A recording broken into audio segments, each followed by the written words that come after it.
Welcome to a brand new episode of Gnothi Seauton's School of Purpose, your go-to podcast for unlocking the secrets of personal and professional growth in a rapidly evolving digital world.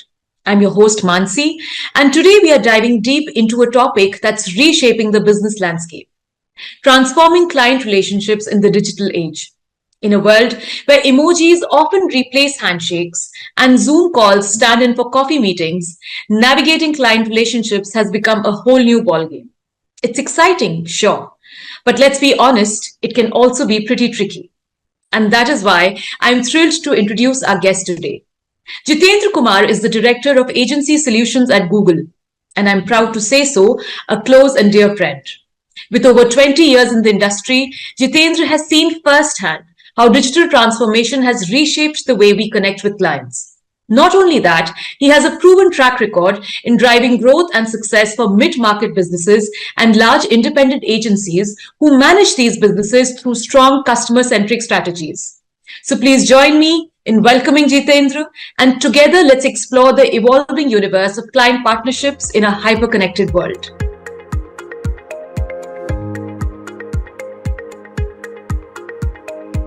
Welcome to the School of Purpose, Jitendra.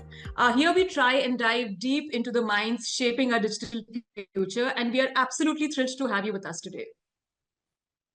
Thank you, Mansi. I'm so excited to be on the show today. Your work's so incredible already, and I've seen a few of your podcasts, and it's one of the most insightful and engaging podcasts I've seen recently, especially on this topic. Thank you so much. Very, very kind of you. Now, Jita, you are someone who's been surfing the digital wave longer than most of us have had smartphones. And I'm really looking forward to, picking your brain and looking forward to your insights and inputs. But before we dive into the nitty-gritty of agency-client relationships, let's start with a thought experiment that I think will fascinate our listener. So imagine you wake up tomorrow and overnight, all digital technology has vanished. There are no smartphones, no internet, no digital ads, and we are back to the stone age of marketing. So, as someone who's been at the forefront of digital innovation, what's the first thing you do to reinvent client relationships in this brave old world? And here's a twist: what one digital age lesson or tool do you think would be crucial to preserve, even in this analog renaissance? Gosh, that's some incredible scene setting. Look, I think one thing that can never go out of fashion is investing in personal relationships. If I were to go back many, many years where we didn't really have, smartphones that automatically captures your meeting notes and brings out insights, I think I would spend a lot of time getting to know people and their origin stories. It's true of professionals we work with in general, but it's especially important when you try and build and nurture client relationships. The more you know them as individuals, the more you'll know their incentives, the more you'll know what they're really trying to accomplish out of this client relationships with you specifically. And I think the deeper that engagement goes during every single interaction. I think I take them for dinners, I take them for drinks, really get to know them, their story, and what they're really, really after, their core values, what drives them, and so on and so forth. I think it's great that you kickstarted the conversation with that, because I really feel that one is an oldie but a goldie, right? Knowing Exactly. People's roots, what drives them, what impassions them. I think these are all still very critical, pivotal moments that shape your working relationship with them. I mean, hopefully even a personal relationship with them. But yeah, thank Exactly. you for... Just before we move on, you also asked me about what's one thing I would really find valuable out of what's available currently. It would definitely be automatic note-taking and action items. I've really enjoyed that about Google Meets and what we're trying to do internally. I would bring that to every single meeting. Take notes automatically, bring out insights and meeting takeaways and action items automatically. That's priceless. I think that's an excellent one. I mean, do you remember in our times where there would be tedious notes, there would be 24 hours Yep. before we compile the notes, had key takeaways, then send them out. And yeah, I wouldn't let that one go, even if we go back in time. Thank you so much for that, Jitu. I think we started the podcast on a great note. But now let's come back to the serious stuff. So you've been at the helm of Google's agency solutions during a period of unprecedented digital transformation. So, in your view, what has been the single most significant shift in how agencies and clients interact in the this new called AI age? And how has this shift challenged or reinforced your core philosophy about business relationships? Yeah, I'm glad you asked that because, you know, everything AI has suddenly started to evolve in the last year or so.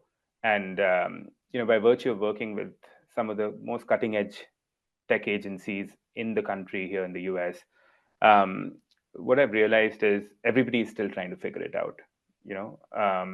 And some folks are doing it better than the other. They're enabling the transition quicker in the organizations. And I think the core value that some of these agencies have is this appetite to test and iterate new approaches. Um, there are agencies that have these archaic organizations that don't really move quickly. And those are the agencies that are really struggling in this space. So I think in terms of embracing digital, what I've found is at the core, that appetite to test and iterate is critical, but also, you know, being cognizant of the fact that there are no sacred cows in marketing, especially these days. Um, Everything is up for debate. Everything is ripe for innovation. Every single part of the process flow is questionable. And once you have that mindset, agencies are able to evolve much quicker, and they are able to truly embrace the best of what AI has to offer. Um, and I think it takes leadership at every level to be able to evolve quickly. And I think that's the difference I've seen. Um, Very senior agency leaders who are empowering their next level lieutenants, if I may call it that, and truly setting the example themselves by questioning each and every part of their own day, I think plays a pivotal role in terms of how the entire organization evolves. Yeah, and I think you brought up a very important point. Adaptability, I think, becomes key over here because you need to unlearn. I think every few months you need to unlearn and you need to be open to evolution because otherwise you will become stagnant and you will, sort of become obsolete. And I really like what you're saying about leaders because it needs to start with the leadership. And that is when I think it will flow down to everybody. I think leaders, more importantly, need to rewire their mindsets more and more frequently, which is actually, Exactly. yeah, I think it becomes Exactly. imperative and pivotal for them to rewire their mindsets and to be open because honestly, there is no other option out there. Which In actually fact, brings me to my, yeah, no, please go ahead. sorry for interrupting. I was also going to say, if you actually look at the next level of detail, I think what truly matters there is setting an example, not just in terms of process, but also setting an example in terms of really leaning into what customers need from a business perspective. The other big shift I've seen is, the more you invest in understanding the customers or the clients' overall organization and their business goals in general, the more successful agencies are tending to be in the short term. Um, Yeah. and I think it'll continue like that in the medium and long term as well. Because if you actually look at what marketers used to do before, we had the agency point of contact typically working with the marketing person at a client company, at the client side. Um, the big evolution in the last year has been that, if you're an agency account manager or a client services person, you have to go beyond the CMO. And Absolutely. so I've seen that shift pay tremendous dividends to our top agencies. And once you understand what the CFO's goals are, once you understand what the CEO's overall goals for the company are, marketing becomes a consultative function and not just an execution function. And I think the most successful agencies within my top 100 in the US have started to make that transition, and they've started to look at every role as a client centric role rather than a marketing centric role. I hope that makes sense. Wow. Yeah, I think that was, I mean, I think absolute pearls of wisdom, Yeah. and that how we have evolved into more of in a consultative position, not just an execution oriented position. I think that is the key takeaway from this. The fact that we need to be cognizant and very self aware of that, I think, is the first step in succeeding what agencies are working with. Which brings me to my next question. You've been a leader in this rapidly changing digital landscape. As a leader, if you could instantaneously grant one superpower to every professional in the agency world, what would it be? And how do you think it would transform client relationships? That's an interesting question. I actually thought about it quite a bit as I was trying to figure out how to retool my own team. And a few things really stand out. But I think the trend there is, how do you instantaneously consume and acquire knowledge, and stay ahead of everything that's happening in the industry and the client side and internally in the company? If I were to go one level deeper, I think it'd be, how do you truly stay on top of emerging tech platforms, consumer behaviors, and so on and so forth, and thereby, build enough confidence and capability to be able to offer cutting edge solutions. I spoke about deepening client expertise. That becomes really important as well. It's not just enough for you to understand marketing economics. You also need to understand overall business unit economics. There was a time when it was okay for an agency person to know what the average customer acquisition cost needed to be.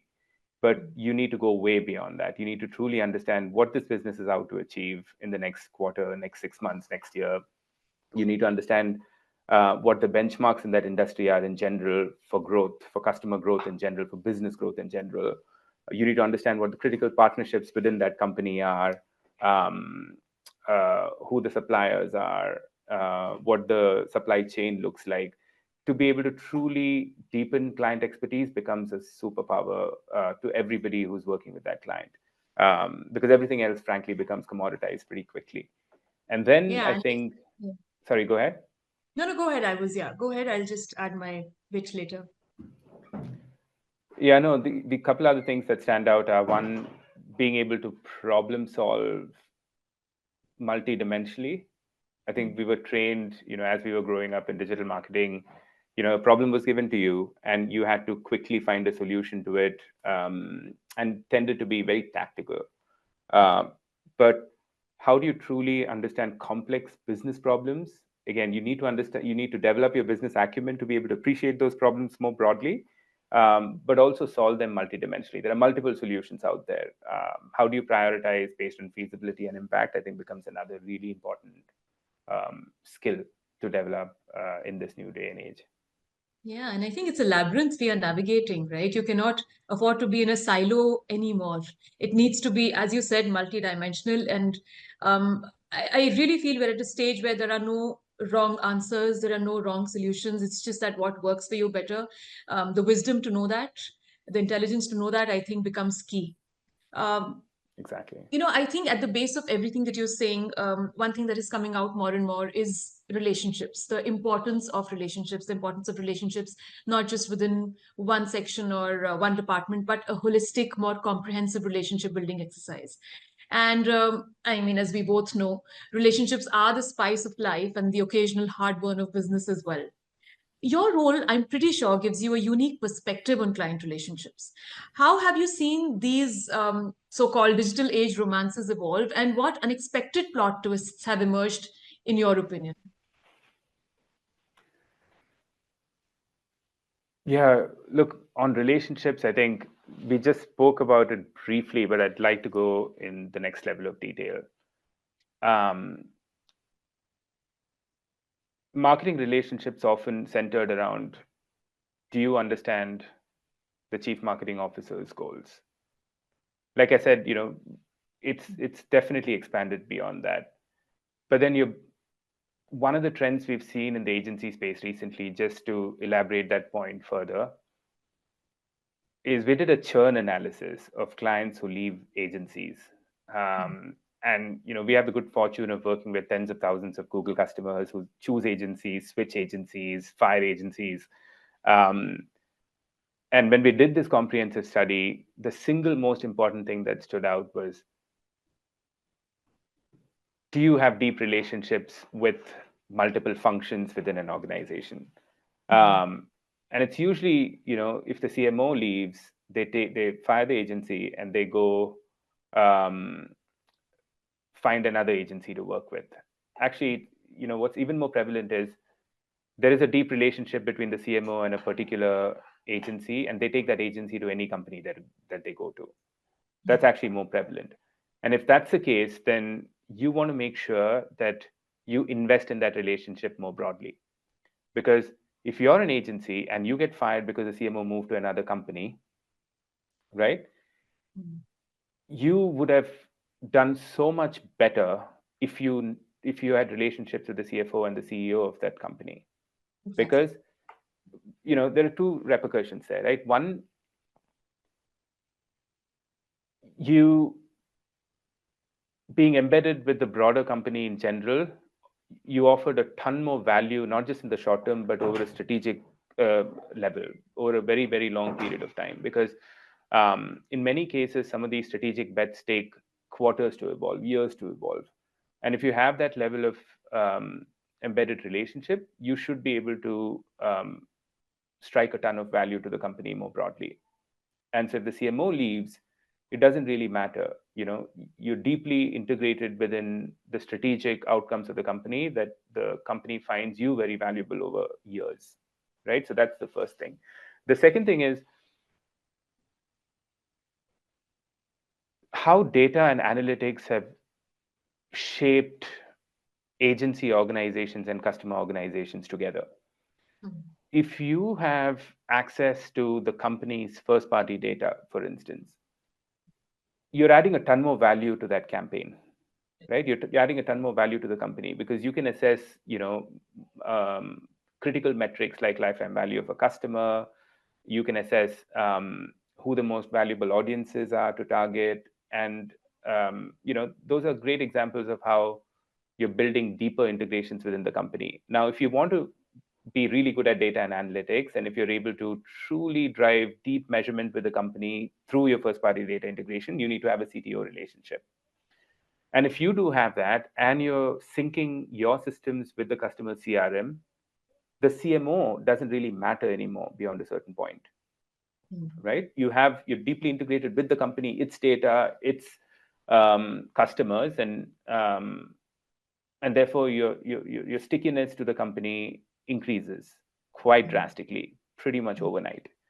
I think that's the big shift I've seen in terms of how agencies are strategically developing relationships way beyond our traditional stakeholders.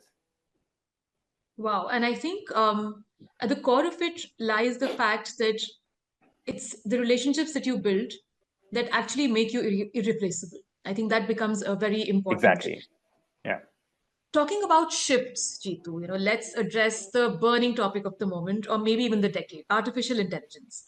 Now, AI isn't just changing the game for agencies and their clients, it's rewriting the playbook, the rule book entirely. From Yes. predictive analytics to creative automation, AI is simultaneously a powerful ally and a disruptive force in the agency world. How do you see artificial intelligence redefining the value proposition of agencies? And are these aspects of the agency client relationship that you believe will remain uniquely human? Are there any aspects, which you feel that will still remain human even in this, onslaught of artificial intelligence all over? Yeah, fundamentally and principally, what I truly believe in is AI will just append human capability. It won't replace human capability over the long term, even. Unless there's a situation that none of us are thinking of. Think about the multiple dimensions of our capability. Let's start with efficiency and scalability of campaigns. Yes, it's getting commoditized. AI can automate routine tasks. It can free up agencies to focus on strategic initiatives more broadly. But generally, analyzing data, creating campaigns, optimizing campaigns based on best practices, all of that is getting commoditized for sure. But like I said, your ability to drive insights based on data is a uniquely human quality. Some of that can be replaced by AI, but I think if you're truly integrated with the customer's economics in general, your ability to appreciate how campaigns are trending, your ability to stay on top of trends and then use that in and funnel that into your AI powered ad campaigns becomes extremely important. And I don't think AI is going to replace any of that anytime soon. You know, also being able to be creative around generating creative ideas, generating creative concepts based on your understanding of, how that data is showing up on a daily basis. Your ability to appreciate the audiences. Yes, AI will give you information on who the most valuable audiences are, but and it probably will give you some idea on how to target them. But your ability to take that, assess it, understand that in the context of what the company really wants to do over the long term is extremely human. So I think the bottom line is, yes, you will not be doing, if you're a talent in agency currently, if let's say you're an agency account manager, what you're going to do a year down the line is going to look dramatically different.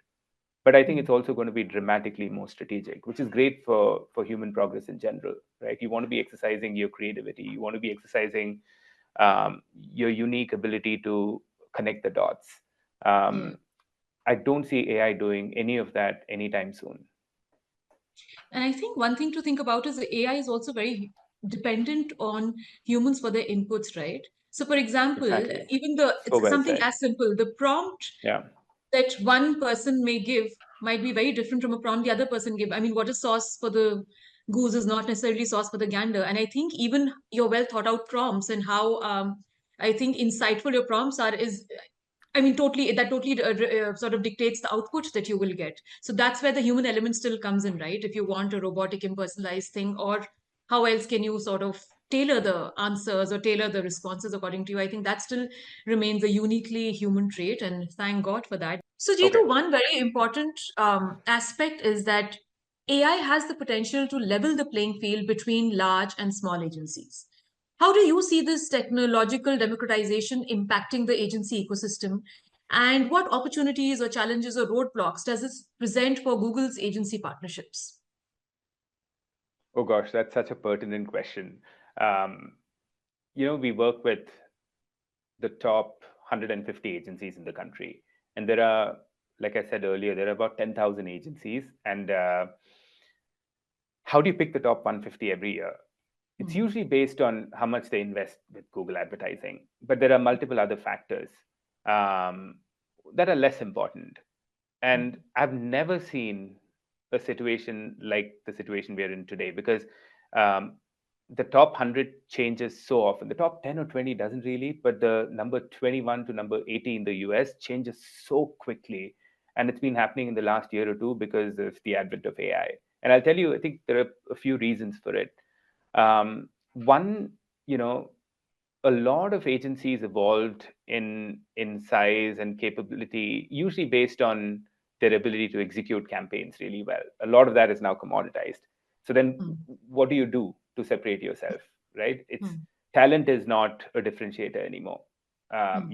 Agencies did well before if you had really tenured talent who knew how to manage accounts. Now that is completely irrelevant, because all of that is automated and is getting increasingly automated. And once these advanced marketing and advertising capabilities are accessible to smaller agencies, then you're as good as the next big firm with 500 people, even if you have 50 people in your organization, right? So that evens the playing field a little bit. The other thing is, how do you separate yourself through the strategic ability of your talent? So a lot of smaller agencies are focusing on um, acquiring talent that can appreciate the broader business, like we spoke about extensively now. If you can hire a few consultants who are client services people also, you don't really need a lot of people managing accounts and executing campaigns, because all of that is completely automated. And some of our traditional agencies are starting to realize this now. So it's the same talent that the large agencies and the smaller agencies are going after. But imagine a situation where a relatively smaller agency is able to acquire some really good consulting talent, even better than some of the largest firms. You can actually win over clients far more quickly and far more easily now, just by the virtue of how strategic your talent is. So that's completely upended the talent profile of the agency ecosystem, and therefore your ability to succeed. The other part is, I think, how personalized can you be in your offering? Not just in terms of how much time you spend with critical client stakeholders. That is super critical, and small agencies are, lapping up clients from larger agencies just based on how they can differentiate, and how much they can personalize their offering. But it's also personalizing on the client side, on the consumer side. If you're able to truly go deep on data and analytics, and understand how you can personalize your campaigns better to the end consumer, you're able to immediately differentiate yourself, because that, I think, again, is an input to the AI that is extremely valuable, and it's a massive differentiator in terms of how smaller companies can do better than larger companies, or smaller agencies can do better than larger agencies. Cost is a critical factor. A lot of larger agencies have massive costs associated with talent. And some of my smallest agencies, the most disruptive agencies, that I like to call them disruptors rather than smaller agencies, frankly, they're able to disrupt the industry because the cost of talent is now trending towards zero almost, right? And if that's the case, and you're using your platform to differentiate, or your tech to differentiate as an agency, you can offer so much more cost-effective solutions to your end clients, that are equally, and in many cases, more valuable than what they've been experiencing with larger agencies. And what else can I think of? I think the last thing is how deep your personal relationships are. Like I said, if I take it to the next level of detail, I think smaller agencies are, by virtue of being more nimble, are able to create more cross-functional relationships at the company, and therefore they're able to differentiate pretty quickly and keep clients longer. And as we discussed, the stickiness factor improves tremendously, because these small agencies, by virtue of having also more strategic talent, more consulting focused talent, can actually penetrate the broader organization far more quickly. And that just, again, completely upends the current model. You know what I loved the most about your answer is that you said, instead of calling them small agencies, I would like to call them disruptors. Why Yeah. this really resonates with me is I've had the pleasure and privilege of working under you. You were my manager once upon a time in Google. And I remember the one thing Fun that, days. yeah, fun days, fun days. And I remember the one thing which everybody, whoever reported to you, was first of all, it was if we were assigned you as our manager, we would be thrilled because we knew that you would take personal care in our growth. I think that's a unique quality very few leaders have. You would take personal interest, personal care in how an individual grows. You would see what is their individual talent because I read the quote: if you had asked Lata Mangeshkar to wield the bat or Sachin to sing, they would not have been where they are. And I think I think you stand true testimony to that because you would absolutely leverage and capitalize on our strengths, and you would really encourage us to move forward. And which is why it's very important for me to ask this question. I would like young professionals who want to enter this field to know your insights.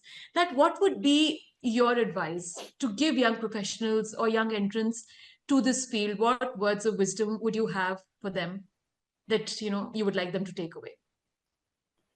It's a topic that is so dear to me, because I think I was able to get a ton of really good mentoring and coaching from some of my managers and directors at Google, that I really try and invest a lot of time in doing that. So thank you. Very kind of you to say what you just said about me, But I totally mean it. regarding your experience. Thank you.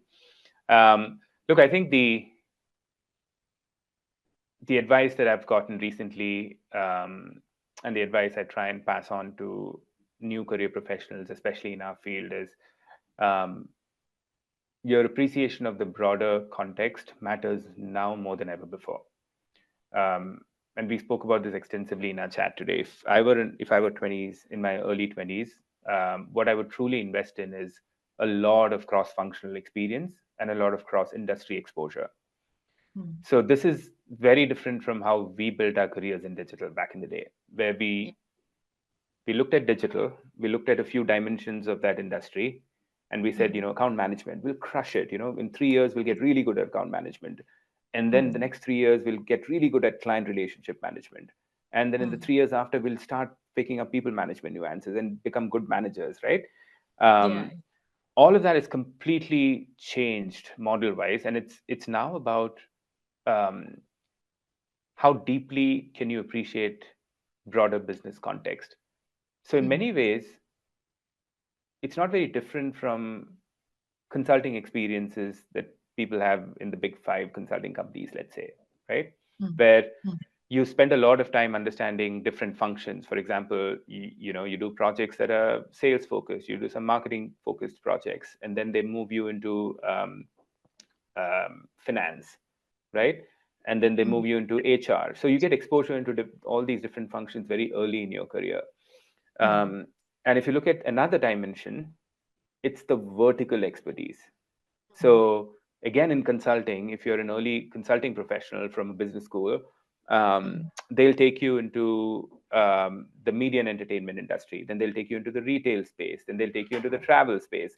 So you get a broad understanding of the industry, and that understanding can help you appreciate business economics mm, very, very early in your career.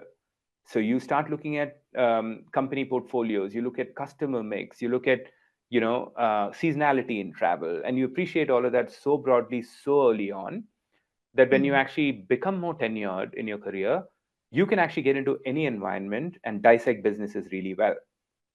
And mm, if you can do that as a marketer now, you can actually be the person that matters to the entire C suite. mm, And then imagine you being in an agency trying to solve all of these different problems for the C suite at a company. You mm. become an indispensable talent. I think This that's stuff really lights me up. yeah. Yeah. And I think that's brilliant. I think that's brilliant. You've literally given us a masterclass in navigating the digital seas of agency client relationships. For a final question, Jitu, before we get into the fun rapid fire round, let's gaze into a crystal ball and looking ahead. What do you think will be the most crucial factor in successful agency client relationships in the next decade? I know we've talked about agency client relationships in detail, but if you were writing a guide for the next generation of digital agency leaders, if there is one principle you'd want them to tattoo on their minds.